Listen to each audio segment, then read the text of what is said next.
Olá, camaradas, bem-vindos a mais uma aula de História do professor Júlio César. O tema de hoje será o absolutismo. O absolutismo foi uma forma de regime político autoritário, onde o poder estava concentrado nas mãos dos reis. Foi característico das monarquias europeias entre os séculos XV e XVIII. Nesse regime, o rei poderia criar, executar e até julgar as leis. Poderia também intervir na esfera religiosa. Causa do absolutismo. O processo de formação das monarquias nacionais foi concentrando cada vez mais poder nas mãos dos reis.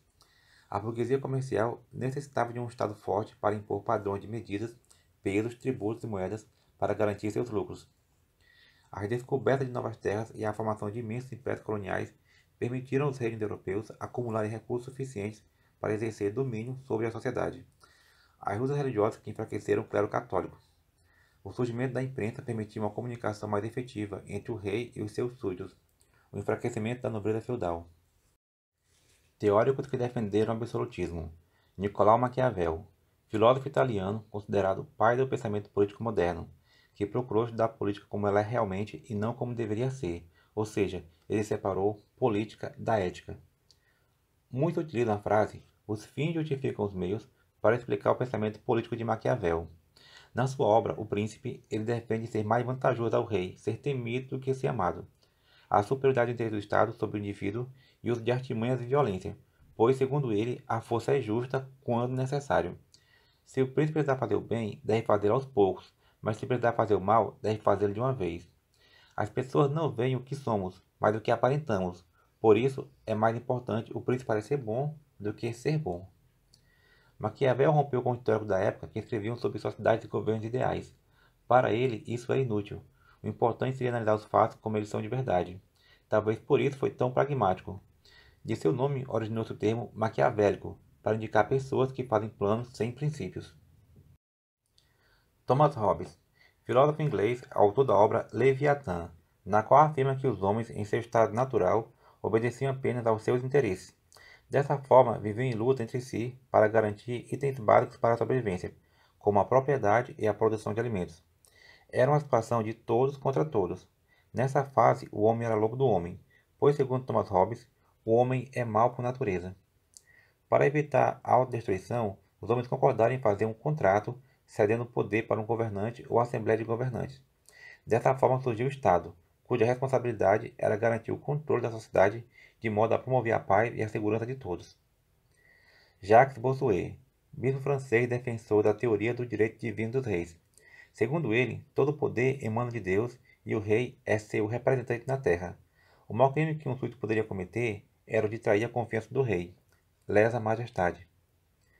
Jean Baudin, filósofo francês, também defensor da teoria do direito divino, que afirmava que a monarquia absolutista era diferente de tirania, pois se o governo não fosse democrático, não poderia exercer poder absoluto.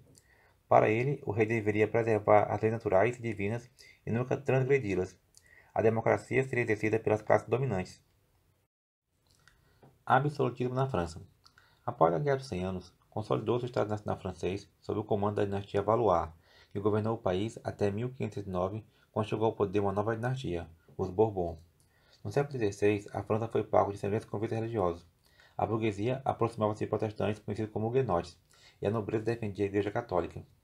Em 24 de agosto de 1502, ocorre a Noite de São Bartolomeu, quando a rainha católica, Catarina de Médici, ordenou a matança de protestantes, resultando em cerca de 30.000 mortes. Essas guerras chegaram ao fim quando o nova protestante da família Bourbon chegou ao poder com o título de Henrique IV e renunciou ao protestantismo com a frase "Paris bem vale uma missa".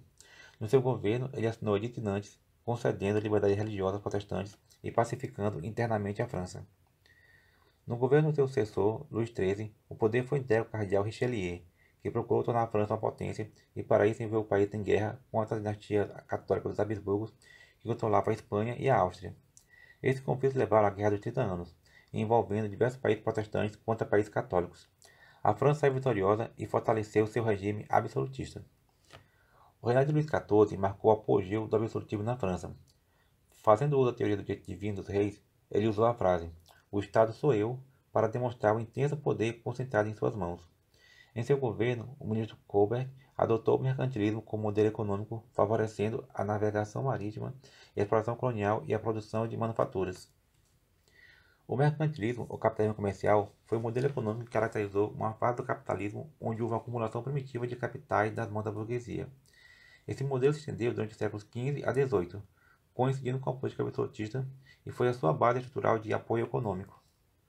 O mercantilismo possui as seguintes características: forte intervenção do Estado na economia, através de leis de controle da produção, de tabelamento de preços, de imposição de tributos e de regulamentação das atividades econômicas.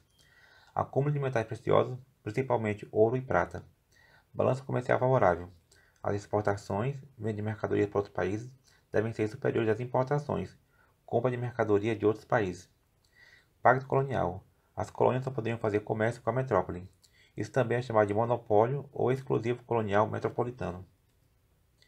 Essas medidas favoreceram a burguesia, que acumulou mais poder econômico, mas, contraditoriamente, o poder político estava nas mãos da nobreza, que gastava os recursos da nação em luxo e apoiando guerras cada vez mais caras. Esta contradição fará surgir ideias contrárias ao absolutismo, que também era chamado de antigo regime.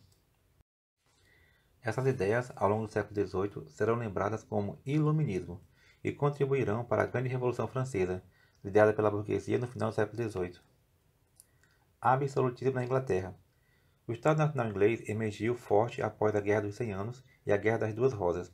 Subiu ao poder a dinastia Tudor, cujo principal governante foi o rei Henrique VIII, que submeteu o parlamento e rompeu com a Igreja Católica pelo Ato de Supremacia de 1584, dando origem à Igreja Anglicana. O fato colocou o poder religioso nas mãos dos soberanos ingleses. Seu filho, Eduardo VI, subiu ao poder com apenas 10 anos de idade e morreu vítima de tuberculose após 6 anos de governo. Em seu reinado, procurou consolidar o anglicanismo, mas sem sucesso. Com sua morte, em 1553, sobe ao trono inglês a rainha católica Maria, que entrou para a história como a sanguinária, pela perseguição que promoveu aos protestantes, quando 60 deles foram condenados à morte na fogueira. Isabel I, conhecida como a Rainha Virgem, por nunca ter se casado, era anglicana e concluiu o trabalho de reforma protestante de seu pai, Henrique VIII, sendo mais tolerante em questões religiosas, evitando perseguições. Em seu reinado, ela venceu vários planos para tomar o poder, como de sua prima Maria I da Escócia. A Inglaterra derrotou a invencível armada espanhola em 1508, impedindo o domínio da Espanha sobre os ingleses.